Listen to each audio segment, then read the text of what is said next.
पाकिस्तान में 9 दिन में 5 आतंकियों का कत्ल हो गया है। दिवाली के पहले पाकिस्तान में जो धमाके होने शुरू हुए थे वो दिवाली के बाद भी जारी रहे। इन धमाकों के निशाने पर रहे वो आतंकी जो खास तौर पे हिंदुस्तान के गुनहगार हैं। इन्हें कौन मार रहा है, कौन मरवा रहा है, ये किसी को नहीं पता है और ना कोई बताने वाला है, ना कोई इन हत्याओं की जिम्मेदारी लेने वाला है। लेकिन यह सिलसिला रफ्तार पकड़ता जा रहा है। इस साल अब तक 5 आतंकियों का हिसाब हो चुका है और साल पूरा होने में अभी भी 1.5 महीने बाकी हैं। इन 1.5 महीनों में किस किस का नंबर आएगा, पाकिस्तान में इस वक्त यही सवाल गूंज रहा है। हाफिज सईद, मसूद अजहर कहां छिप गए हैं? अनजान गनमैन का ताजा शिकार कौन बना? सब कुछ देखिए इस रिपोर्ट में।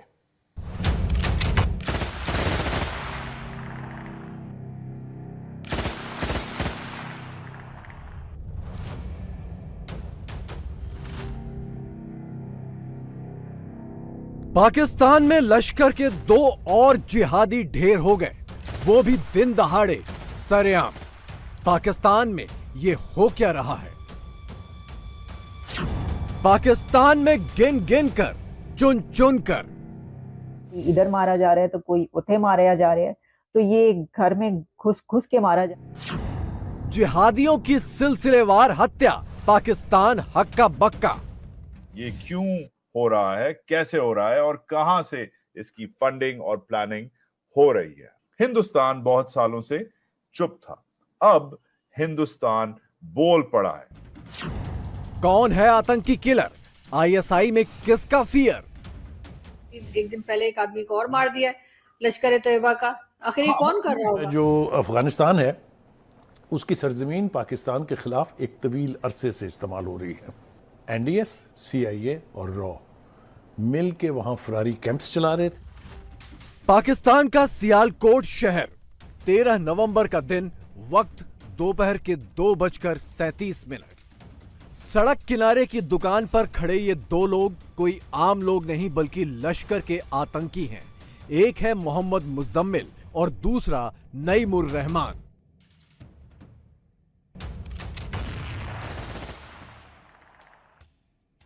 चौराहे को पार करते हुए एक बाइक इनकी तरफ तेजी से आती है और बाइक पर पीछे बैठा शख्स उतरते ही दोनों पर ताबड़तोड़ फायरिंग कर देता है।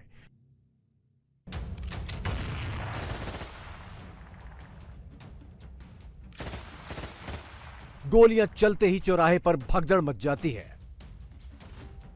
दोनों आतंकी भी भागने की कोशिश करते हैं, लेकिन अनजान हमलावर पल भर में दोनों की लाश गिरा देता है। दिवाली के ठीक अगले दिन पाकिस्तान में हुई सनसनीखेज इस वारदात को एक बार फिर देखिए।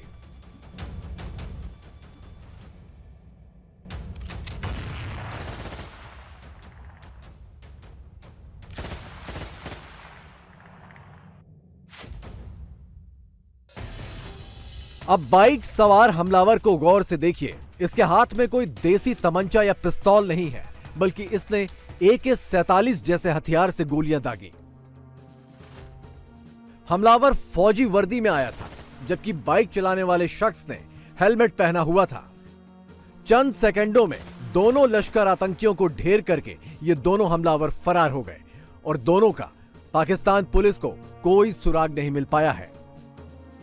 ऐसी दस्तावेजात, ऐसी एविडेंस अब आने लग गई है कि हिंदुस्तान की जो इंटेलिजेंस एजेंसीज हैं वो पाकिस्तान में बहुत एक्टिव हो गई हैं। ये इतना बड़ा प्रॉक्सी किलिंग कैंपेन जो चल रहा है और पिछले 3-4 साल से ये रफ्तार पकड़ रहा है, इस पे किसी ने अभी तक ये स्टोरी नहीं की। पाकिस्तानी मीडिया ने इन मर्डर्स को कवर नहीं किया, इन असैसिनेशंस को। सोशल मीडिया पे ये खबरें एक पैटर्न बन गया है। ये लोग कत्ल होते हैं, ये खबरें लीक होती हैं इंडियन मीडिया को और फिर इंडियन मीडिया कहता है कि ये बंदा इस चीज में मुलव्विस था, ये बंदा फलानी चीज में मुलव्विस था। अब ये जो रीसेंट किलिंग्स हैं ये चलती जाती हैं। इंडियन इंटेलिजेंस कैसे पाकिस्तान में ग्राउंड इंटेलिजेंस लेता है, लोगों को कैसे हायर करता है, कैसे रिक्रूट करता है, इन लोगों का सुराग कैसे लगाता है। और ये खाली जिहादी कमांडर्स के इर्द गिर्द नहीं है, सिख मिलिटेंट्स, उनको भी टारगेट किया गया है। इंडिया में की आज इतनी पावर है, इतनी लॉबिंग है, इतना मसल है, इतनी लेवरेज है। सियालकोट में इन दोनों आतंकियों की हत्या से चंद रोज पहले ही पाकिस्तान के अलग अलग हिस्सों में आतंकियों को अनजान हमलावरों ने गोलियों से उड़ाया है। इसमें जैश सरगना मसूद अजहर का करीबी रहीमुल्लाह तारिक, हाफिज सईद का करीबी लश्कर कमांडर अकरम गाजी और लश्कर कमांडर ख्वाजा शाहिद शामिल हैं। ये देखिए, ये बेचारा ये भी उड़ गया, ये देखिए ये भी उड़ गया, ये मतलब वो वाला नहीं उड़ गया, वो वाला उड़ गया, ठीक है ना। तो ये सारे जो उड़ते चले जा रहे हैं, तो हामिद मीर साहब का कहना ये है कि जी ये असल में जो है वो रॉ करवा रही है, ठीक है। सोचने वाली बात ये है, ये सारे लोग वो हैं जिन्हें हमने रखा, पाला, खिलाया, पिलाया और उसके बाद जगह जगह भेजा और जो कुछ किया वो आप लोगों को मालूम ही है। अब अगर हम ये कहें कि जी इनको हम खुद ही मार रहे हैं इसलिए कि अब इनका रोल खत्म हो गया, इनकी जगह हमने दूसरे एक्टर ले लिए हैं या दूसरे लोग ले लिए हैं जो इनका काम करेंगे, या फिर ये कि हम सुधर गए हैं, जिसके चांसेस कम है। वैसे बहुत से लोग कहते हैं हम सुधर गए, इस वजह से भी ये लोगों को हम खत्म करते जा रहे हैं, लेकिन कुछ लोगों का कहना ये कि सुधरने वाले तो हमें नहीं, तो हो सकता है हमने कोई नया सामान तैयार कर लिया हो। लेकिन फिर इनको मार कौन रहा है? और अगर ये लोग जिनके बॉसेस अभी तक जिंदा हैं, यानी कि हाफिज सईद और मसूद अजहर और दाऊद इब्राहिम, ये सब लोग तो अभी है ना, तो ये हम ये पूछेंगे ना, ये हमारे लोगों से पूछेंगे ना कि बेटा बताओ ये हमारे लोग आखिर कौन उड़ा रहा है। सिर्फ 9 दिनों के अंदर पाकिस्तान में 5 आतंकी उड़ा दिए गए। 5 नवंबर को पीओके में लश्कर कमांडर ख्वाजा शाहिद की लाश मिली। 9 नवंबर को लश्कर कमांडर अकरम गाजी को खैबर पख्तूनख्वा में गोली मार दी गई। 11 नवंबर को जैश कमांडर रहीमुल्लाह तारिक कराची में गोलियों से भून दिया गया और 13 नवंबर को सियालकोट में मुजम्मिल और नईमुर रहमान उड़ा दिए गए। जबकि 11 नवंबर को लश्कर का फाइनेंसर कारोबारी हाजी नसीबुल्लाह बलूचिस्तान से अगवा हो गया। इसका कोई सुराग नहीं है। दहशतगर्दी और भीख मांगना ट्रेडमार्क है अब आपका, और लोग बेजार हो चुके हैं। दहशतगर्दी से मुझे याद आया, ये एक एक करके हमारे जो लोग हैं, बड़े हमारे अनमोल रतन जिन्हें मैं बोलती हूँ, एक एक करके मारे जा रहे हैं। कोई अननोन गनमैन आता है उड़ा देता है। कई जो टेररिस्ट कहलाते हैं जो कि इंडिया को भी चाहिए थे, उनके यहाँ भी वांटेड थे, उनको मारा जा रहा है एक एक करके। अभी एक दिन पहले एक आदमी को और मार दिया है लश्कर तैयबा का। आखिर ये कौन कर रहा होगा? वो सारी डील तो दुबई में हो जाती ना। मगर सर अच्छा ही हो रहा है ना, अगर इस तरह के लोगों को मारा जा रहा है तो। जो बुरा करता है बुरा रिजल्ट हो। हैरत की बात यह है कि पाकिस्तान के मेन स्ट्रीम मीडिया में आतंकियों की इन सिलसिलेवार हत्याओं की रिपोर्टिंग ही नहीं की जा रही है। हत्या की खबरें और आतंकियों की पहचान सोशल मीडिया के जरिए बाहर आ रही हैं। जिन वारदात की रिपोर्टिंग हो भी रही है तो वो भी आतंकियों की पहचान छिपाकर। जैसे सियालकोट की ताजा वारदात की खबर पाकिस्तान के जाने माने अखबार डॉन में छापी गई है। मारे गए दोनों लोगों के नाम भी वही हैं, मोहम्मद मुजम्मिल और नईमुर रहमान, लेकिन ये नहीं बताया गया कि ये दोनों लश्कर आतंकी थे। हत्या की वजह को भी जमीनी विवाद की शक्ल दी गई है। हालांकि इस हमलावर की चाल ढाल देखकर ये कतई नहीं लगता कि ये कोई आम शख्स है। इसकी फुर्ती, इसके तौर तरीके और AK-47 चलाने में बेफिक्री देखकर यही लगता है कि इसे बाकायदा ट्रेनिंग मिली है। अशरफ गनी के दौर में उन्होंने NDS जो एक अफगान इंटेलिजेंस थी उसके साथ मिलके उन्होंने पाकिस्तान में कुछ खुफिया सेल बनाए हुए हैं, और ये लोग जो हैं ये पाकिस्तान में टारगेट किलिंग करते हैं। कंट्रोल इनका इंडिया की इंटेलिजेंस एजेंसी के पास है। पाकिस्तान में जो इनके फुट सोल्जर हैं वो अफगानी हैं जो कि ट्रेंड हैं। ये कराची में भी टारगेट किलिंग करते हैं, ये लाहौर में भी टारगेट किलिंग करते हैं, इवन आजाद कश्मीर में जाकर टारगेट किलिंग करते हैं। यानी हामिद मीर का ये कहना है कि पाकिस्तान में अफगानियों की शक्ल में कुछ एजेंट्स भी मौजूद हैं।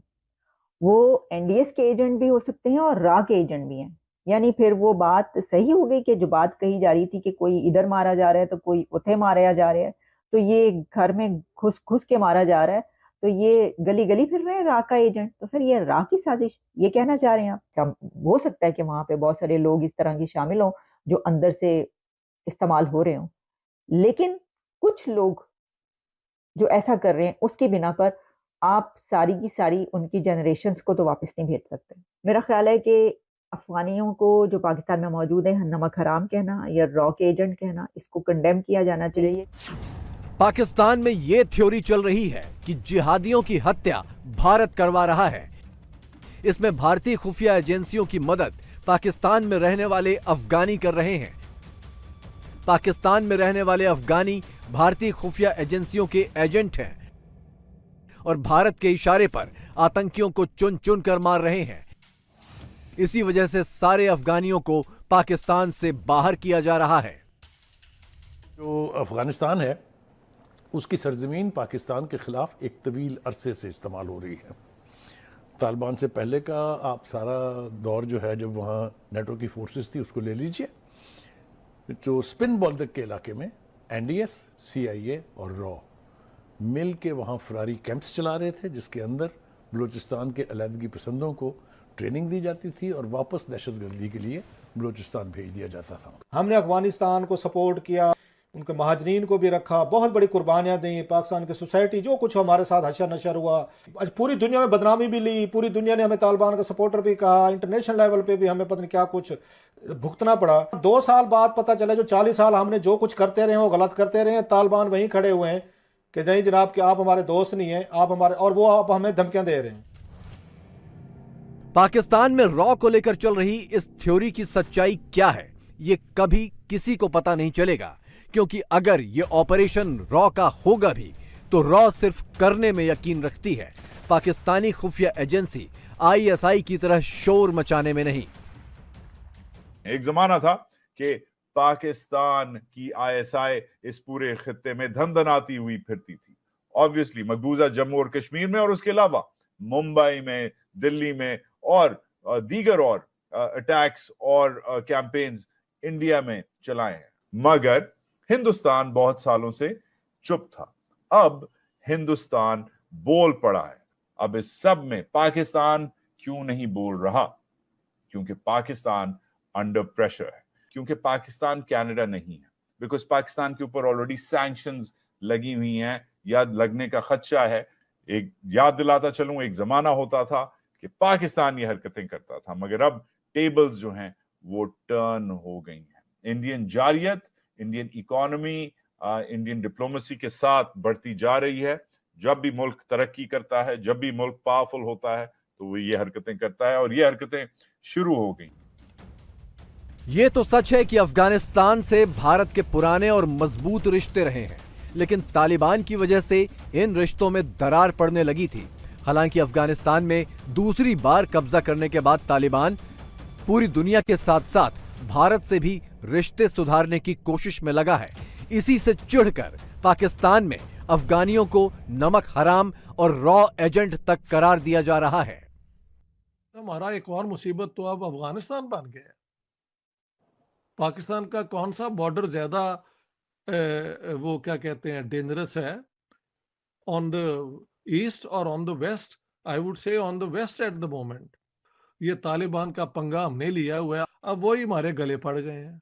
Something must be wrong with us fundamentally, and fundamentally what is wrong is कि हम 21वीं सदी में 7वीं सदी के जो एक्सपीरियंसेस है ना, उनको किसी तरीके से सोचते हैं वापस आ जाएंगे। ये एक धोखा तो है, इससे डिल्यूजन। ये सारी चीजें लोगों को धोखा दे के हमें क्या फायदा हुआ है? कुछ भी तो नहीं हुआ। मेरा तो एक ही कॉल है, इंडिया के साथ आप ओके के अंदर जाके जप्पी भावे ना पाओ, लेकिन कम से कम गुड नेबरली रिलेशंस की बुनियाद पे पा दो ना। हमारा ये एक नॉर्मल इलाका हो जाए। तो क्या अब पाकिस्तान में अगला नंबर हाफिज सईद का है? क्या अनजान गनमैन को मसूद अजहर का पता मिल गया है? अनजान गनमैन पाकिस्तान में इस साल अब तक 15 आतंकियों को मौत के घाट उतार चुका है। इनमें से 2 वारदातों के CCTV वीडियो भी इंटरनेट पर वायरल हो चुके हैं। पहली वारदात 30 सितंबर को कराची में हुई थी, जब लश्कर आतंकी कैसर फारूक को नमाज के बाद मस्जिद के बाहर अनजान हमलावर ने गोली मार दी। और इसके बाद ताजा मामला, जिसमें 13 नवंबर को सियालकोट में लश्कर के 2 आतंकियों को उड़ा दिया गया। इन दोनों घटनाओं का वीडियो आने के बाद भी पाकिस्तान पुलिस हमलावरों को नहीं पकड़ पाई। इसके बावजूद रॉ और अफगानियों पर इन हत्याओं का इल्जाम मढ़ा जा रहा है। कहा जा रहा है कि ये इंडिया का हाथ है इन सब में, रॉ का किया धरा है, क्या कहेंगे आप इस पर? हाफिज सईद साहब के हवाले से तो रहा बहुत सारी एक्टिविटीज में इन्वॉल्व है, पहले भी उनके घर पे एक ब्लास्ट हुआ था जिसमें रा इन्वॉल्व थी। इंडिया को हाफिज सईद साहब से खारबाजी नहीं है, इंडिया को तो पाकिस्तान से खारबाजी है। वो पाकिस्तान को हर वक्त अगर मुस्तहकम करने के लिए कुछ ना कुछ करता रहता है और ये भी उसी का हिस्सा लगता है। जब हाफिज सईद पर के घर पे कार हमला हुआ, कार बम धमाका हुआ, तो उस टाइम तो पाकिस्तान के मिनिस्टर्स की तरफ से प्रेस कॉन्फ्रेंस की गई। तो अब ये मामला तो दो स्टेट्स के दरमियान बिल्कुल चल रहा है। वो मिलिटेंट्स जो एक जमाने में बहुत पावरफुल होते थे, अब इस तरह से उनको कैसे हिट किया जा रहा है। तो इस हवाले से जितने भी इम्पोर्टेंट पॉइंट्स हैं उसमें ये सबसे बड़ी बात ये आती है कि पाकिस्तान के अंदर आखिर ऐसा क्या है या ऐसा कौन सा नेटवर्क बन चुका है कि जिसकी बेस पे वो इंटेलिजेंस जो है वो ग्राउंड से गैदर करके तो फिर ये टारगेट्स अचीव किए जा रहे हैं या हिट किए जा रहे हैं। पाकिस्तान एक तरफ तो अफगानियों पर रॉ एजेंट होने का इल्जाम लगाकर उन्हें गालियां दे रहा है, देश से निकाल रहा है, दूसरी तरफ तालिबान के कहर के डर से अफगानियों को खुश करने की कोशिश में भी लगा है। जो हमारे अफगान भाई इंडिया को खुश करने के लिए पाकिस्तान को गाली देते हैं, पाकिस्तान में महमूद गजनवी, शहाबुद्दीन गौरी, अहमद शाह अब्दाली, इनकी बड़ी इज्जत की जाती है। बल्कि पाकिस्तान ने तो अपने मिसाइलों के नाम जो हैं वो इन बुजुर्गों के नाम पे रखे हुए हैं, Gauri missile, Ghaznavi missile, Abdali missile. अब इसको कोई पाकिस्तानी मार के गया होगा ना, ये तो नहीं हो सकता कि कोई इंडिया से बंदा आया होगा जिसने मारा होगा, क्योंकि वो तो नहीं कर सकते, क्योंकि एक वो ये उनके लिए लॉजिस्टिकली पॉसिबल नहीं होता। ये ऑपरेट कैसे करते हैं कि फॉर एग्जांपल क्या कोई थर्ड पार्टी किसी चौथे मुल्क में कोई कॉन्ट्रैक्ट करते हैं, वो इधर क्या मतलब होता कैसे है? ये वाला शायद चूरन कि जी दुश्मन मुल्क की एजेंसियां ये सारा कुछ करती है, उस पर बात खत्म नहीं होती। आप पकड़े लोगों को कानून के कटोरे में लेके आया करें और उसके बाद दुनिया को दिखाया करें कि यार ये फला बंदा था, हमने इसको पकड़ा और ये इन चीजों में मुलविस रहा है। कनाडा में एक सिख रहनुमा कत्ल हुआ है तो उन्होंने पूरी दुनिया में शोर मचा दिया है। हमारे मुल्क पाकिस्तान में सिख नहीं, कई कश्मीरी रहनुमा जो हैं उनको कत्ल किया गया और इंडियन अखबार कह रहे हैं कि ये हमारी कार्रवाई है। क्या हमारे वजीर आज़म को अब न्यूयॉर्क में यूनाइटेड नेशंस में जाके ये बात नहीं करनी चाहिए? क्योंकि उनका ताल्लुक जहादी तंजीमों के साथ माजी में 90s में रहा है और अभी वो फ्लाई सरगर्मियों में इन्वॉल्व थे, तो इसलिए उनको असैसिनेट कर दिया। इनके एक भाई को पहले भी लाहौर में 2018 में टारगेट किलिंग के जरिए मारा गया था। ये अनजान गनमैन अफगानी हो या चाहे जो भी हो, पाकिस्तान में भारत के दुश्मनों के बीच इसका खौफ इतना है कि आईएसआई ने सारे बड़े आतंकी सरगनाओं की लोकेशन बदल दी है और इन्हें बाहर निकलने से सख्त मना कर रखा है। लेकिन जब इनका दुश्मन इन्हीं की जमीन पर घूम रहा हो तो हाफिज और मसूद कब तक छिपेंगे?